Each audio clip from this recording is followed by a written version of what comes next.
साथियों, आज जो है बीपीएससी टीआरई 4 के लिए जीएस पेपर लेकर आया हूं, जो आपके बीपीएससी में पूछे गए सवालात हैं, क्वेश्चंस हैं। तो आप लोग ज़रूर देखिए और अपने दोस्तों को भी शेयर करें। 40 में आप कितने मार्क्स ला सकते हैं, आप लोग ज़रूर देखें। 50 क्वेश्चंस आपके होंगे आपके, तो आप लोग ज़रूर देखिए और अपने दोस्तों को भी शेयर करें। आज का जो है पहला सवाल है, पहला क्वेश्चन है, ज्वालामुखी पर्वत माउंट पोपा कहाँ स्थित है? तो माउंट पोपा जो है ज्वालामुखी कहाँ स्थित है? USA, Myanmar, Ecuador, Iceland. तो ज्वालामुखी पर्वत जो है माउंट पोपा कहाँ स्थित है? तो ये ज्योग्राफी का क्वेश्चन है, तो आपका जो है म्यांमार में स्थित है। ऑप्शन क्या हो जाएगा आपका? बी करेक्ट हो जाएगा। ठीक है, जीएस पेपर के लिए आपका पीवाईक्यू क्वेश्चन इंपॉर्टेंस है, तो आप लोग जरूर देखें। ठीक है, तो इसका राइट आंसर आपका क्या हो जाएगा? म्यांमार, बी हो जाएगा। ठीक है, आपका क्वेश्चन आंसर का राइट आंसर बी हो जाएगा। इसका राइट व्याख्या जो है, माउंट पोपा शांत ज्वालामुखी। आप पूछा जाएगा माउंट पोपा कौन सा ज्वालामुखी है, तो शांत ज्वालामुखी, और कहाँ स्थित है? आपका म्यांमार में स्थित है। आपका सेकंड क्वेश्चन है, कांटो मैदान निम्न में से किस देश में स्थित है? कौन सा मैदान है आपका? कांटो मैदान है। तो चीन में है, दक्षिण कोरिया में है, जापान में है, रूस में है। तो इसका राइट आंसर आपका सी करेक्ट हो जाएगा। जापान में स्थित है कांटो मैदान। ठीक है, तो राइट आंसर आपका क्या हो जाएगा? सी हो जाएगा। ठीक है, तो व्याख्या है, कांटो मैदान जापान में होन्शु द्वीप के पूर्वी भाग में स्थित है। व्याख्या आप लोग जरूर पढ़िए। ठीक है, इससे क्या होगा, आपका उसके बारे में जानकारी हासिल होगा। तो कांटो मैदान जापान के होन्शु द्वीप के पूर्वी भाग में क्या है? स्थित है। तो आपको पता चल गया कांटो मैदान कहाँ है? जापान में है। कौन से द्वीप पे है? होन्शु द्वीप पे है। किस भाग में? पूर्वी भाग में स्थित है। यहाँ से आपके 4 क्वेश्चन आपके बन गए। तीसरा नंबर क्वेश्चन है, मरुस्थल मोजाबे किस देश में स्थित है? यूएसए, चीन, ईरान, सऊदी अरब। तो इसका राइट आंसर आपका क्या हो जाएगा? ए करेक्ट हो जाएगा। यूएसए में स्थित है मरुस्थल मोजाबे। ठीक है, इसकी व्याख्या क्या है? व्याख्या है, मोजाबे क्या है? यूएसए में स्थित है। ये सिंपल सा व्याख्या है।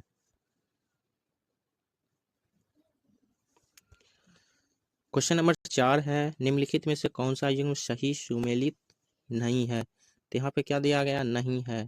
तो वैसे मतलब है कि युग्म तलाश करना है, खोजना है, जिनका युग्म क्या है? सही नहीं है। ठीक है, जोंडा का क्या है? अर्जेंटीना। ह्यूब का क्या है? सूडान। खाजरी का अजरबैजान। कोशावा का चीन।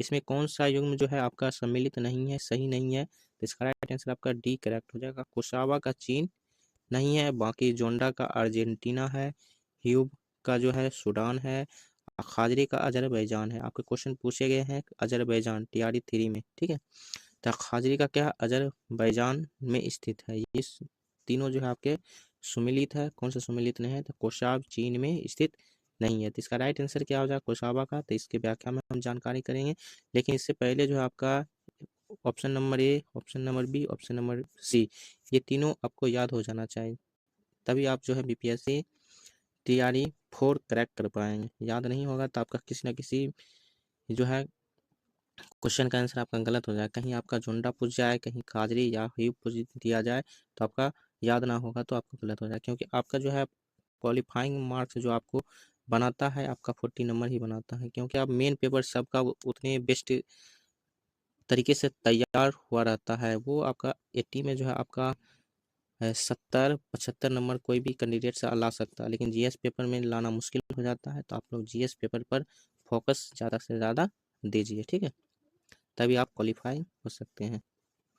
इसमें व्याख्या जो है, व्याख्या विकल्प डी को छोड़कर बाकी विकल्प सही है। तो कोसावा ठंडी स्थानीय पवन है, जो सर्बिया के क्षेत्र में स्थित है। अब कोसावा कहाँ स्थित है? सर्बिया क्षेत्र में, ना कि चीन में स्थित है। तो ये आपका क्या है? एक स्थानीय पवन है। ठीक है, कोसावा ठंडी स्थानीय पवन है।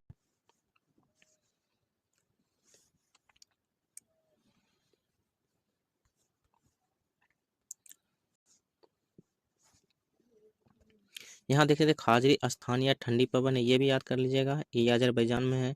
जोंडा गर्म स्थानीय पवन है, जो अर्जेंटीना में है। ह्यूब जो है गर्म स्थानीय पवन है, जो सूडान में है। ठीक है, तो ये तीनों आप याद कर लीजिएगा। ठीक है, अगला 5वां नंबर क्वेश्चन है,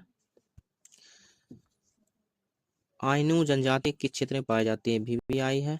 जनजाति से रिलेटेड आइनू जनजाति किस क्षेत्र में पाई जाती है? उत्तरी अफ्रीका में, अमेरिका में, जापान में, केन्या में। इसका राइट आंसर क्या हो जाएगा? सी करेक्ट हो जाएगा। जापान में स्थित है आइनू जनजाति।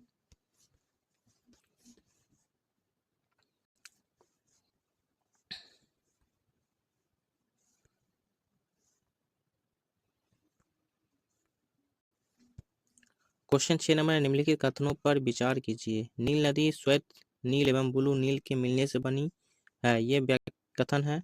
श्वेत नील का उद्गम विक्टोरिया झील से, जबकि ब्लू नील का उद्गम इथोपिया के पठार से होता है, ये कथन है। अगला जो कथन है, ब्लू नील उत्तरी सूडान की राजधानी खार्तूम के समीप श्वेत नील से मिलने के बाद नील नदी कहलाती है। तो इसमें जो है 3 कथन और दिया गया है, इसमें कौन सा आपका राइट आंसर है? तो आप लोग जरूर दें, ठीक है। केवल आपका पहला है, केवल 2 और 3 है, केवल 3 है और 1 2 3 तीनों आपका कथन जो है सही है। तो इसमें राइट आंसर क्या हो जाएगा? आपका डी करेक्ट हो जाएगा। तीनों कथन आपका क्या है? सही है। तो कथन को आप जरूर याद कर लीजिए, पढ़ लीजिए, ठीक है। क्या है? नील नदी श्वेत नील ब्लू नील से मिलने से बनी है, यह याद कर लीजिएगा। श्वेत नील और ब्लू नील से मिलने से क्या बनी है? नील नदी बनी है। श्वेत नील का उद्गम जो है विक्टोरिया झील से है, जबकि ब्लू नील का उद्गम इथोपिया से। ये भी आपका वीवीआई है, इसको याद कर लीजिएगा, ठीक है। उसके बाद है ब्लू नील उत्तरी सूडान की राजधानी खार्तूम के समीप श्वेत नील से मिलने के बाद नील नदी कहलाती है। तो ब्लू नील उत्तरी सूडान की राजधानी जो है खार्तूम, ठीक है, उसके समीप जो है श्वेत नील है। दोनों के मिलने से क्या बना है? नील नदी बना है, जिसको नील नदी कहते हैं। 7वां नंबर क्वेश्चन है, विषुवत रेखा निम्न में से किन देशों से होकर गुजरती है? विषुवत रेखा, तो इसका राइट आंसर क्या हो जाएगा? इसमें भी ऑप्शन आपका दिया है, ठीक है। Uganda, Gabon, Zaire, Kiribati, Ecuador. उपर्युक्त में से सही कथन को चुनिए। तो इसमें क्या हो जाएगा? पहला, दूसरा, तीसरा, चौथा, दूसरा, तीसरा, चौथा, पांचवा, पहला, तीसरा, चौथा, पांचवा, इसमें सभी 1 2 3 4 5 सभी। तो कौन सा राइट आंसर हो जाएगा? तो सभी राइट हो जाएगा। विषुवत रेखा जो है कहाँ से गुजरती है? युगांडा से, गैबन से, जायरे से, किरिबाती से, इक्वाडोर से। सभी जगहों से जो है विषुवत रेखा गुजरती है। तो इसका राइट आंसर आपका क्या हो जाएगा? डी करेक्ट हो जाएगा।